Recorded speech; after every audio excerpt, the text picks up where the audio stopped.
They said she was the prettier one. That I was always meant to be the placeholder. So when they asked me to step aside and give my fiancé to my younger sister, I didn't scream. I didn't cry. I simply smiled, packed my bags, and vanished. They thought I gave up. But I was just getting started. I was born into a family that adored appearances. Not values. Not love. Not truth. Just appearances. My name is Celeste Whitmore, the firstborn daughter of Gregory and Helena Whitmore, socialites with a polished family name and a closet full of rot. They never hid the fact that my existence was more strategic than sentimental. I was the trial child, as my mother often joked at dinner parties. We made our mistakes with Celeste so Vivian could be perfect. Vivian, my younger sister. The golden child. The one they believed would carry the Whitmore legacy like a crown. With her soft curls, dimpled smile and the ability to cry on cue, she was their masterpiece. I was just the canvas they used to get there. So I played the role. I got the grades. I graduated top of my law school class. I built a name for myself in corporate litigation. I even fell in love, foolishly, deeply, completely, with a man named Everett Langston. Everett was intelligent, ambitious, and disarmingly kind. He wasn't interested in the Whitmore status or the world my family obsessively tried to control. He loved me, or so I believed. And for the first time I felt like I belonged to someone who didn't see me as the backup plan. When he proposed under the starlit pergola of my childhood home's garden, I said yes, tears slipping down my cheeks as the wind whispered promises I wanted to believe in. Then came the night that shattered everything. A week before the engagement party, I was summoned to the family estate. The tone of the invitation was suspiciously formal, unusual for a family dinner. The moment I stepped into the dining hall, I knew. Vivian sat at the head of the table beside Everett, who refused to meet my eyes. My father cleared his throat, my mother's wine glass trembled ever so slightly, and then the sentence dropped like poison into the air. Celeste, we believe it would be in everyone's best interest if Vivian married Everett instead. I blinked. Once. Twice. The walls blurred. The chandeliers flickered. You believe what? My mother chimed in as if this were some minor adjustment in a business transaction. Darling, Vivian and Everett are more suited. You're too serious, too sharp. Everett needs someone softer. Someone who makes him feel like a man. And you think that's Vivian? My voice didn't crack. It sliced. Vivian gave a small, pitiful smile. I didn't mean for it to happen. But we fell in love. I didn't steal him. He came to me. Everett finally looked at me, shame crawling across his face like ivy. Celeste, I never meant to hurt you. I was confused, but Vivian. I raised a hand. Enough. They all went quiet, expecting rage. Hysteria. Tears. What they didn't expect was silence. I stood. Smoothed my dress. Pushed the engagement ring across the table. If that's what the family wants, you can have him. My mother blinked. You agree? I smiled. Of course. You said it yourself. This is for the best. And just like that, I walked away from the life they tried to orchestrate. No screams. No scenes. Just silence sharp enough to bleed. They thought I was weak for walking away. What they didn't realize is that when I left that night, I took more than my dignity. I took my name. My legacy. My brilliance. They kept the man I once loved. But I kept my freedom. What they didn't see coming was that I had already been planning to leave long before they gave me a reason. I had been documenting their misdeeds, their embezzlements, their blackmail schemes, building a case no courtroom would forgive. I knew the Whitmores would turn on me eventually. I just didn't expect them to hand me my final key to freedom so willingly. As I sat alone on a late-night flight to Zurich, a flash drive tucked safely in my coat pocket and my resignation letter sent to the Whitmore Group's board, I allowed myself one last glance at the past. They thought they won. But this is just the beginning. Because while they were busy stealing a man, I was learning how to own an empire. And next time we meet, they'll call me the woman they should have never underestimated. Zurich was cold in February, unforgiving, gray and sharp-edged like my thoughts. Perfect. I arrived with nothing but a carry-on, my laptop, and a plan no one saw coming. No social media updates, no trail to follow. I vanished from the Whitmore sphere like a whisper cut short, and not a single one of them tried to stop me. I rented a small flat overlooking the Limmat River. Sparse, quiet, anonymous. I liked it that way. The silence wasn't empty here. It was full of intention. Full of power waiting to be claimed. I didn't come to Zurich to lick wounds. I came to build a kingdom from the ashes they gifted me. And I started with one thing they overlooked. My mind. See, while the Whitmores paraded around high society, their less-than-perfect daughter had been quietly learning. Interning with regulatory boards. Making allies with journalists, compliance officers and private investigators. For years I had kept tabs on my family's illicit activities. Not out of malice but out of habit. I was the fixer. The quiet observer. The invisible backbone they leaned on when they thought no one else would care. But the night they took Everett and handed him to Vivian like a party favor, something inside me clicked. They didn't deserve to be protected anymore. So I began my campaign. First I contacted Ava Renner, an old law school friend who now ran a whistleblower firm specializing in corporate takedowns. She picked up on the first ring. Celeste Whitmore. I always knew you'd come to the dark side. I'm not here for the dark side, I said. I'm here for justice. And I've got 3 terabytes of it. By the end of the week we had built a digital fortress. My evidence included offshore accounts, bribery trails, fraudulent charitable donations, and internal memos that would make the Securities Commission froth at the mouth. But I wasn't ready to release it, not yet. Timing would be everything. So while Ava prepared the legal assault, I focused on phase 2, reinvention. No longer Celeste Whitmore, the overlooked daughter. Now I was Celeste Ward. Using my maiden grandmother's last name and a new legal identity in Switzerland, I registered a holding company, Ward Strategies, under the radar. The initial investment came from savings I'd hidden years ago, knowing full well that one day I'd need to stand on my own. But I needed more. That's when I reached out to Damien Hart, the man the Whitmores once blacklisted for challenging their monopoly on real estate zoning back in Boston. I had defended him in a minor zoning dispute once years ago when I was just starting out. He owed me. And he never forgot. Damien was now a venture capitalist in Geneva, wealthy, vengeful and ruthless. His response came quickly. Celeste Whitmore is dead, I told him when we met over espresso. He arched a brow. Then who am I shaking hands with? I smiled. The woman who's going to bankrupt Gregory Whitmore. He grinned and leaned back. I'm listening. It didn't take long to secure funding. Damien introduced me to silent partners, investors with grudges against my father's empire. They didn't need to know everything. Just that my legal mind and inside knowledge of Whitmore operations made me a highly profitable asset. Ward Strategies launched with one goal: to acquire and restructure companies the Whitmores had discarded, bullied, or buried. And we were viciously effective. By the time spring bloomed across Switzerland, I had bought 3 former Whitmore client firms, each one rebranded, refinanced, and thriving under my leadership. I didn't gloat. I didn't post. I just built. Quietly. Strategically. Relentlessly. Meanwhile, back home, my absence made barely a ripple in their perfect little pond. Vivian and Everett's engagement announcement exploded across society columns. The photographs were nauseatingly sweet. Her in a white silk dress, him looking like a man who swallowed regret. I could see it in his eyes. That hollow look when the glitter fades and the gold is just spray paint. He made his choice. And now he would learn what it meant to betray a woman who gave him her soul. But Everett wasn't my focus. Not yet. It was my parents I wanted to face last.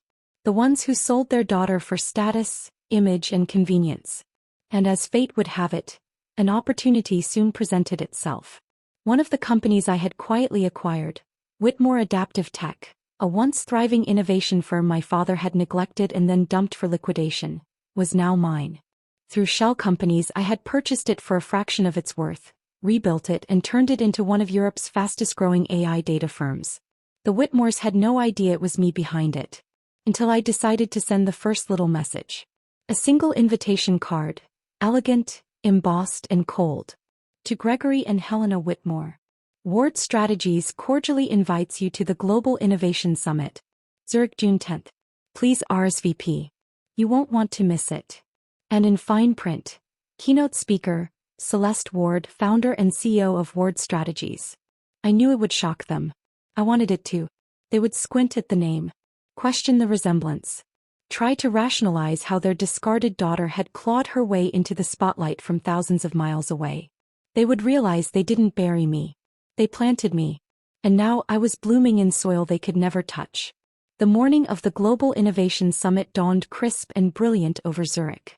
The sun gleamed off the glass towers surrounding the Grand Helvetia Conference Hall, painting the city in gold. Inside, preparations buzzed like a live wire. Top entrepreneurs, investors, journalists, and industry titans from across Europe gathered in anticipation of the woman behind Ward Strategies. Celeste Ward, the name that had lit up tech circles like a thunderclap over the last 3 months. A silent player suddenly commanding market attention, reshaping failing firms into gold mines. But no one had yet seen her face. I planned it that way. Till now. Backstage, I slipped into a deep emerald suit, tailored sharp and confident. My makeup was clean, strong brows, wine-red lips. The hair that once curled softly for Everett now lay slicked back into a fierce, elegant bun. There was no softness left. Only precision. As I adjusted the microphone clipped to my collar, Ava stepped up beside me holding a folder. "They're here," she said, barely containing her smirk. "Vivian and Everett?" "No," she said. "The parents." I smiled without looking. "Even better." The conference coordinator poked his head in. "Ms. Ward, you're on in 5. I stepped toward the curtain. Let the curtain rise. The stage lights flashed as the announcer's voice boomed over the hall. "And now please welcome our keynote speaker, founder and CEO of Ward Strategies, Celeste Ward." I stepped onto the stage. The applause began slow, curious. Then came the double takes. Eyes widened. Mouths parted. I watched them scan my face, trying to place the familiarity. And then I found them. Row 4, center left. My parents. Gregory Whitmore's hand stiffened over his knee. Helena clutched her pearls like she'd seen a ghost. Their shock was delicious. Not a single blink between them. I took the mic, let the room fall into a hush. "Good morning," I said, my voice smooth and deliberate. "It's an honor to be here with the leaders of the industries that once shut their doors in my face, only to now stand beside mine." A few polite laughs. I continued. Ward Strategies was born from rejection. From the belief that the overlooked, those told to stay silent, could never lead. I looked directly at my parents. But rejection doesn't destroy everyone. Some of us use it as rocket fuel. The crowd clapped, roaring louder this time. I saw heads nod, eyes light up. But I saw the flush in my father's cheeks too. I wasn't speaking to the audience. I was speaking through them. And they knew it. I outlined Ward's rise, how we salvaged dying companies, disrupted monopolies, created over 3,000 jobs in 6 months. My voice never wavered. I didn't stutter. I didn't flinch. I ended with this. I was once asked to give up something I loved for the sake of family. I did. And then I walked away. I lost everything that day, including the illusion that I needed permission to rise. Then I smiled. I don't want it back. The crowd stood in thunderous applause. But my eyes didn't leave the 2 stunned figures sitting in the middle of my masterpiece, drowning in the empire they tried to destroy. Later, at the champagne reception, I stood surrounded by CEOs and reporters, my name on their lips like a mantra. Business cards passed hands, partnerships proposed. The air buzzed with reverence. That's when I felt it, the sharp, sour scent of expensive perfume and nerves. Celeste. I turned. Helena Whitmore, regal in pearls, her composure trembling beneath her Dior blazer. Behind her, Gregory remained stiff, the exact image of a man whose arrogance had cracked under truth. "I go by Celeste Ward now," I said flatly. You never told us you were building this," she said, gesturing at the room. "You never asked." She blinked. "We thought you left because you were heartbroken. We thought you gave up." I took a slow sip of champagne. "You thought wrong." Gregory stepped forward. "You embarrassed us." I smiled without warmth. "No. I exposed you. The only thing embarrassing is that you never thought I was worth more than a husband." They flinched. "I built this company on the remains of the firms you ruined," I continued. "You were careless, selfish, and corrupt. And while you dined with investors, I studied your every flaw. You think you're better than us now?" Gregory hissed. "No," I said, leaning in close. "I know I am." And with that, I turned to greet an incoming group of investors from Dubai, leaving them standing there, small and silent. That night I sat on the rooftop of my Zurich penthouse, staring out at the lit skyline. But I wasn't satisfied. This wasn't just about public humiliation. This was about justice. It was time for phase 3. Ava called. The documents are ready. Send them. The next morning, whistleblower files hit the inbox of 3 major regulatory boards in the US and Switzerland. Detailed evidence of the Whitmore Group's financial misconduct, tax fraud, and insider trading. The investigations would be slow, brutal, and ultimately inescapable. Within 48 hours, the Whitmore name would be red-flagged in every major business outlet. Their stocks, frozen. Their investors, panicking. Me, I was just getting started. It was a lavender envelope with gold calligraphy, hand-delivered to my office by an assistant too young to know what it meant.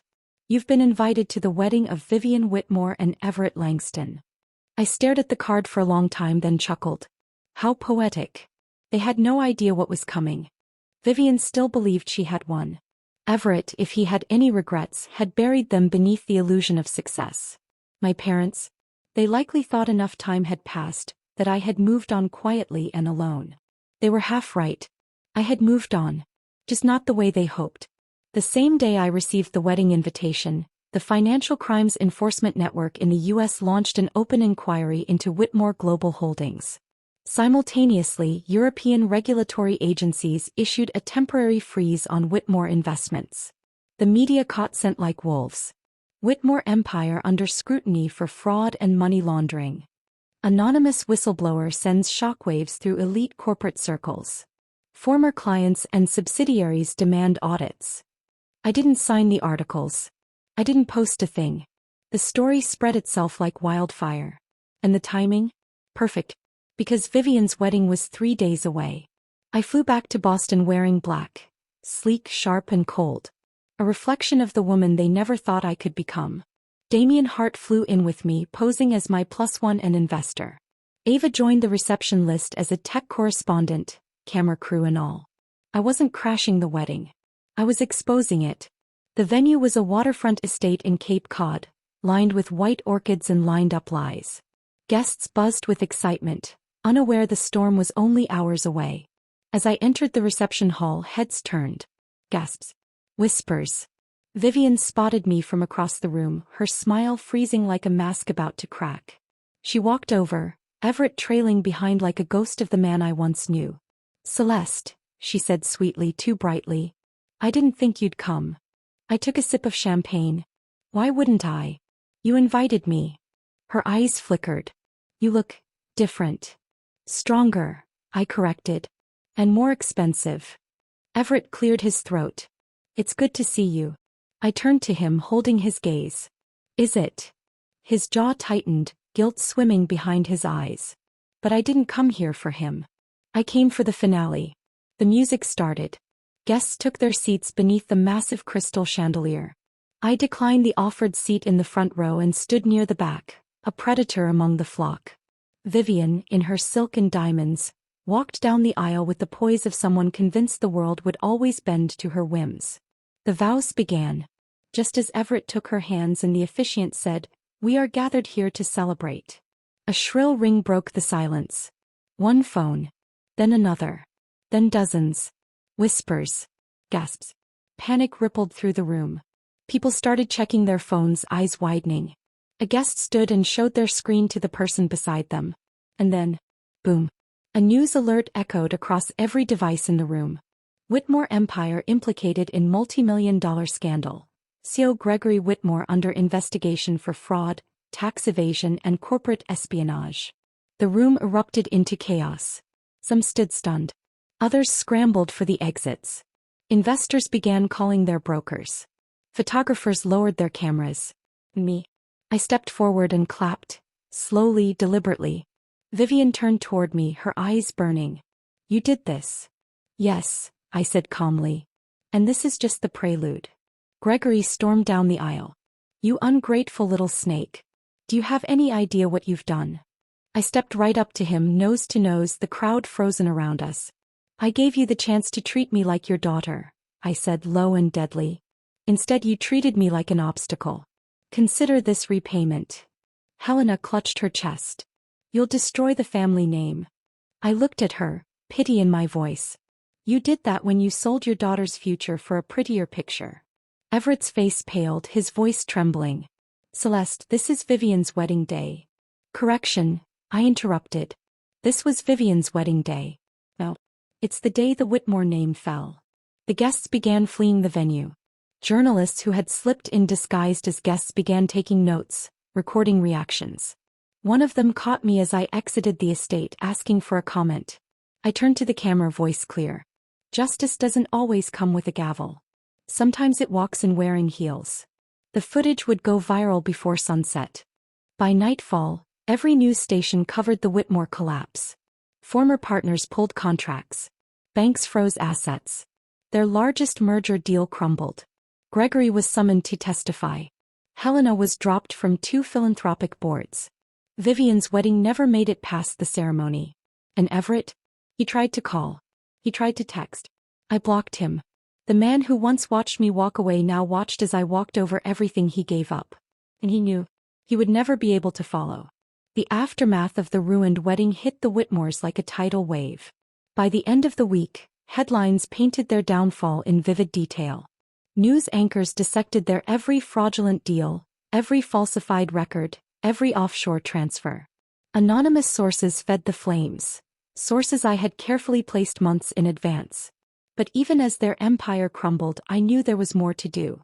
Because I wasn't done exposing the corruption that had rotted my family from the inside out. I wanted the world to see not just what they had done, but who they really were.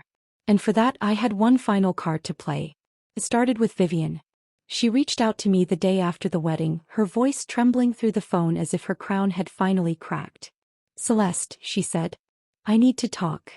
For a moment I considered ignoring her. But then I thought, why not? Sometimes, the best revenge is letting someone destroy themselves with their own truth. So I agreed. We met at a secluded rooftop cafe. She wore oversized sunglasses, but they couldn't hide the fury swelling under her skin. You've ruined everything, she spat. Do you even know what you've done? I sipped my espresso, calm and cool. No, Vivian. I know exactly what I've done. You just never thought I'd have the power to do it. She leaned in, eyes wild. They're saying Dad might go to prison. That the board is severing ties. We've been blacklisted by every investor we've ever known. I know, I said, smiling faintly. Isn't justice satisfying? Her mask slipped. I never wanted Everett, she hissed. I took him because they told me to. They said I was better for the family image. I didn't even like him. I wanted freedom. But they said no, Everett was for the Whitmores. I raised a brow, surprised by her honesty. So you stole my fiancé to please them? They were never going to let you marry him, she said. You were always the backup plan.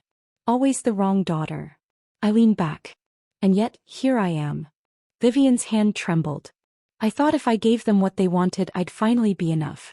I played perfect. But they still called you the smart one when you left.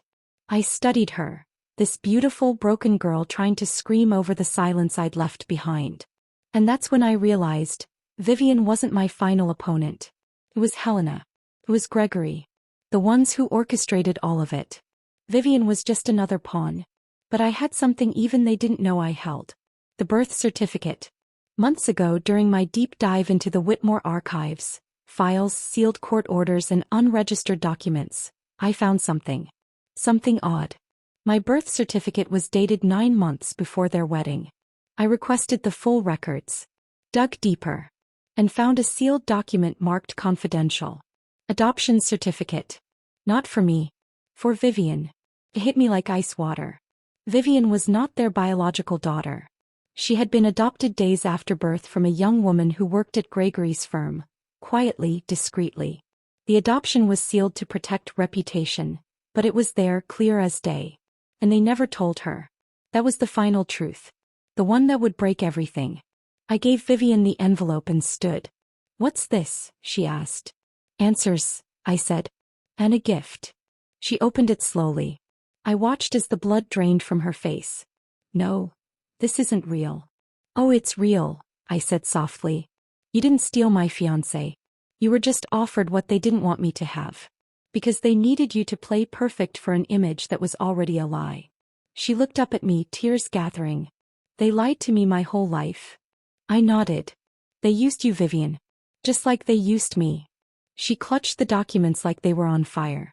And in that moment I saw it. The end. Not by my hand, but by hers.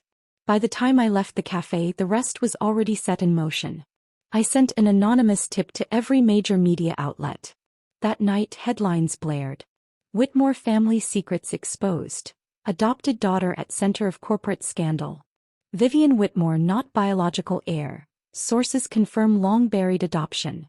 It wasn't about blood. It was about the lie. Their perfect image was no longer just cracked. It was shattered. Gregory and Helena tried to release a statement. It was cold. Disconnected. Defensive. The public didn't buy it.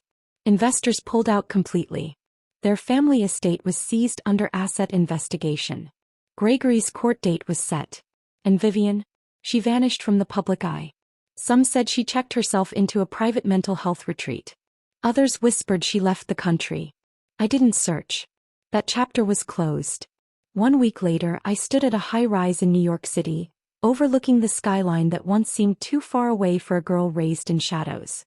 The woman across from me was Madeline Rose, CEO of the Valkyrie Consortium, an elite circle of women CEOs, strategists, and investors who quietly ran some of the world's most powerful networks. She smiled at me, eyes sharp and curious. We followed your work. Ward strategies. The Whitmore collapse. That wasn't just vengeance. That was strategy. I met her gaze, calm and unshaken. I don't believe in revenge for the sake of pain, I said. I believe in justice for the sake of peace. She held out her hand. We'd like you to join us. And just like that, the girl who was told to step aside was now stepping into a circle of women who ruled without asking. It was exactly 1 year to the day since I left. The same morning my parents told me to give my fiancé to my sister. The same evening I walked away with nothing but quiet dignity and a burning heart. Well, I was back in New York. But I wasn't here to settle scores. I was here to speak. For the first time publicly. The auditorium was full. Journalists, business leaders, students, and women from all walks of life had gathered to attend the International Women in Leadership Summit. I was the closing speaker. The final name on a list of powerhouses, CEOs, survivors, and changemakers. The lights dimmed. The hush settled. And then the announcer's voice rang out. Please welcome Celeste Ward, founder of Ward Strategies, partner of the Valkyrie Consortium, and the woman whose quiet revolution reshaped justice in corporate America. I stepped onto the stage. No flash. No frills. Just presence. Applause rolled over me like a wave, but I didn't smile. I stood there for a moment and let them see me. Really see me. And then I spoke. Exactly 1 year ago I was asked to give up the man I loved. To my sister. Not because she was in love. Not because I was unfaithful. But because my parents believed she would look better on his arm. And I said yes. I gave him away, walked away from my family and left everything behind. Pause. Gasps. Whispers. But what they didn't know was that I left with more than silence. I left with the truth. And truth, when wielded with purpose, becomes power. I walked slowly across the stage, my voice calm but piercing.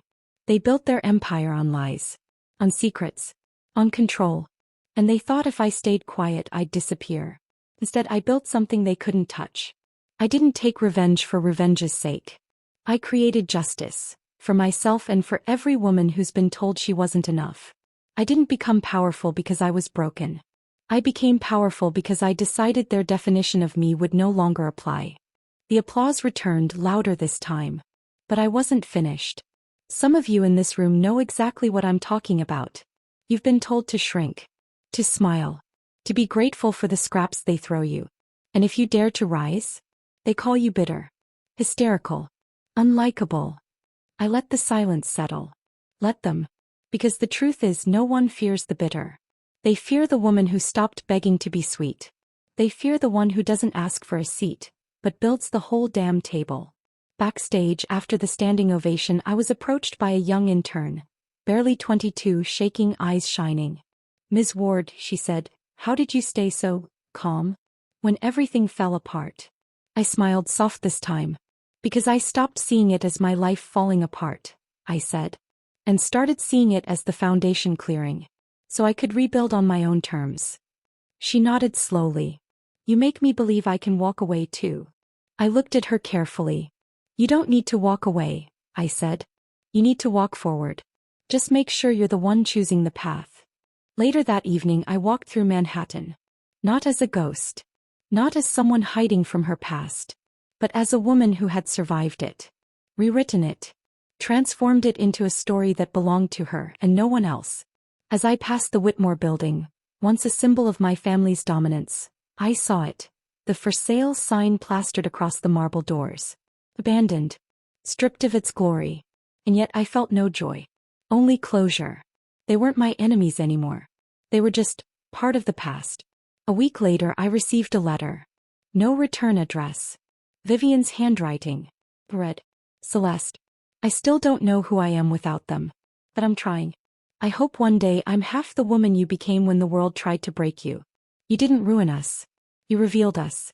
And I finally understand the difference. Thank you, Vivian. I folded the letter gently and placed it in a drawer. I didn't need revenge anymore. Because I had something far more dangerous. Leggy. They thought I would vanish. But I evolved. They tried to bury me. But I became the root of something they couldn't destroy. No. They can have their whispers. I'll take the silence at the top. Because revenge fades. But power, real earned self-built power, that echoes forever. The end.